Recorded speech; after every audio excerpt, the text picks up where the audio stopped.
وهنا فائدة من باب التفريق بين الحيض والاستحاضة، لأننا نسأل كثيرا عن هذا الأمر، والنساء تجهل كثيرا هذا الأمر.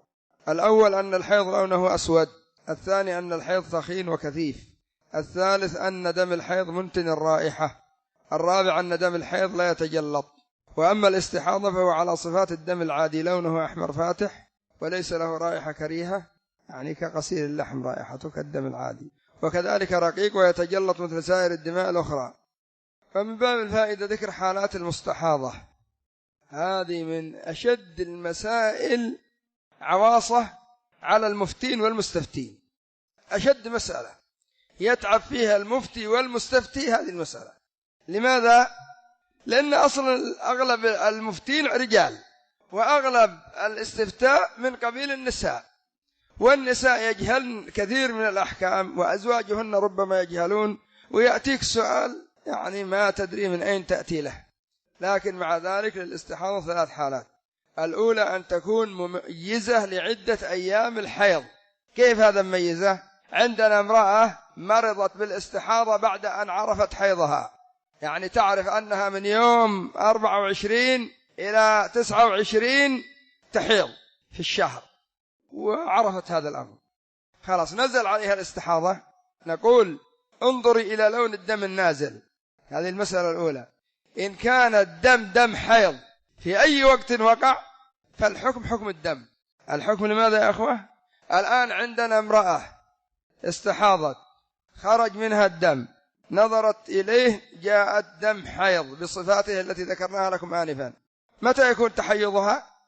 إذا نزل الدم الأسود المنتن مفهوم؟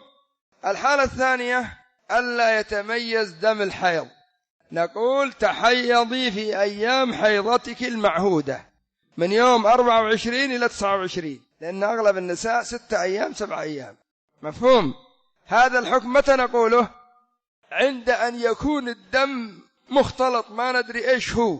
أما إذا تميز الدم اللون الأسود منتن الرائحة معه مغص لا يتجلط كذا كذا، هذه الأوصاف التي ذكرتها لكم، هنا متى ظهر هذا الدم صار حيضا، مفهوم؟ لكن إذا لم يظهر هذه الصفات من أول الشهر إلى آخر الشهر والدم على حالة واحدة، ماذا نقول لها؟ تحيضي في أيام عدتك السابقة، مفهوم إلى هنا؟ الثالثة لا تتميز الاستحاضة من الحيض وليس عندها وقت، يعني بمجرد ما بلغت نزلت عليها الاستحاضة.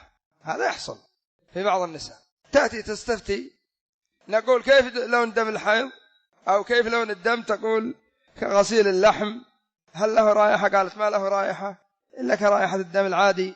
هل عندك وقت كنت تحيضين فيه؟ قالت لا، يعني المرض منذ حصل البلوغ، فتقاس على الأقرب من صفات بنات جنسها، يعني من أمها وأخواتها ومن إليهن، هذا هو الذي تستطيعه. ويلتحق بها يا أخوة مسألة الصفرة والكدرة. صحيح الصفرة والكدرة أنها ليست من الحيض، سواء كانت الصفرة والكدرة قبل الحيض أو كانت بعد الحيض. بقي خلاف إذا كانت في وسط الحيض. إذا كانت في وسط الحيض بحيث أن الوقت قريب، مثلا تصبح الصباح حيض، الساعة 7 إلى 8 صفرة وكدرة، الساعة 10 دم حيض، هذه حيض. أما إذا مكثت مثلا أيام صفرة وكدرة فهنا نقول تغتسل وتصلي، وإذا عاد الحيض تتحيض مرة أخرى.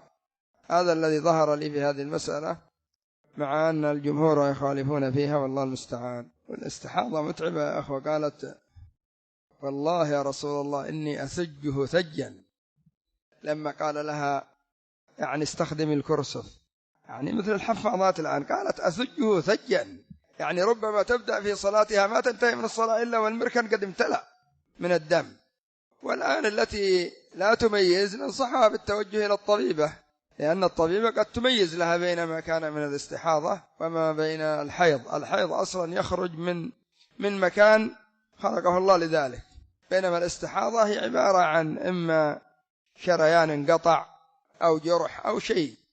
أما الحيض مكانه معتبر، لأن دم الحيض يخرج إذا جاء الجنين تحول إلى غذاء للجنين، إذا وضعت تحول إلى لبن، إذا أكملت رضاعها عاد دما.